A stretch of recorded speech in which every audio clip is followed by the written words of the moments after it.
Willkommen zu Teil 6 der Tutorial-Serie von PipeDoc. In diesem Video zeigen wir euch, wie ihr einen Anschluss einmesst und wie ihr das Öffnen dokumentiert.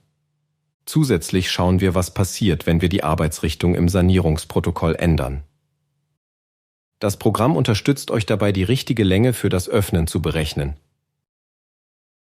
Hierfür ist es wichtig, dass wir die richtigen Roboterlängen verwenden. Ihr könnt diese in den Einstellungen im Reiter Roboter einsehen und bearbeiten.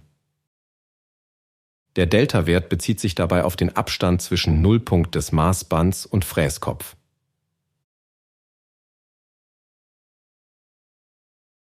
Zunächst öffnen wir das Einmessprotokoll und wechseln in den Reiter Schnellaufnahme. Dort können wir nun die Maßbandablesung eintragen und die Lage am Umfang dokumentieren. Wie zuvor können wir, falls gewünscht, die Blickrichtung, auf die sich die Uhrzeit bezieht, anpassen. Optional können wir die Art des Anschlusses angeben und falls gewünscht wie zuvor ein Bild aufnehmen. Erstellen wir die Position, sehen wir, dass sie auch in der Rohrübersicht erscheint.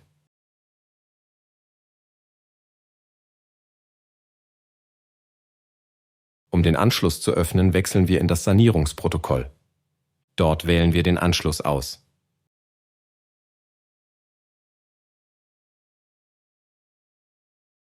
Wir sehen den Hinweis, auf welchen Delta-Wert sich der Positionswert bezieht. Wählen wir in den Rahmendaten einen anderen Roboter, sehen wir, dass sich die Maßbandablesung entsprechend ändert.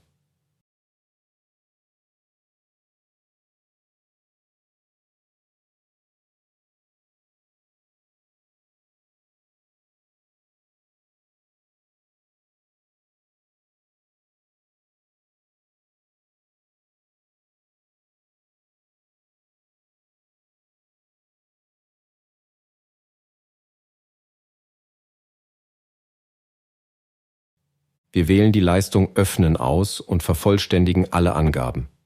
Anschließend nehmen wir ein Bild mit dem Label Danach auf und speichern die Sanierung.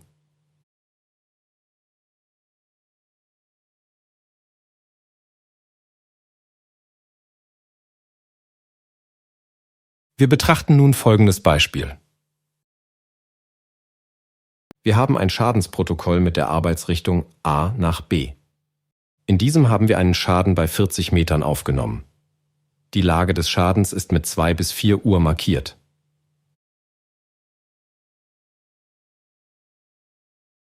Zusätzlich haben wir einen Zulauf eingemessen. Dieser liegt bei 10:30 Uhr.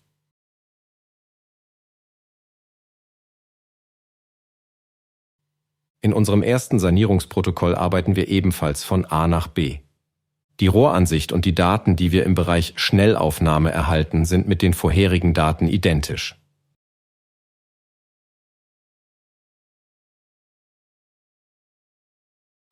Werfen wir einen Blick in unser zweites Sanierungsprotokoll, sehen wir, dass wir in diesem von B nach A arbeiten. Die Positionen im Rohr werden automatisch neu dargestellt. Und wir sehen, dass Schacht B nun links liegt. Im Bereich Schnellaufnahme wird uns der Schaden nun mit der Meterangabe 10 angezeigt. Um auf die geänderte Arbeitsrichtung hinzuweisen, ist der Text rot markiert. Gleiches gilt für die Orientierung. Diese wurde gespiegelt. Falls gewünscht, können wir hier die aktuelle Blickrichtung anpassen.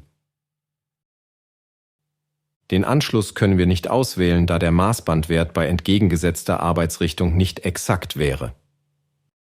Das war es mit diesem Video. Wir sehen uns in Teil 7 wieder.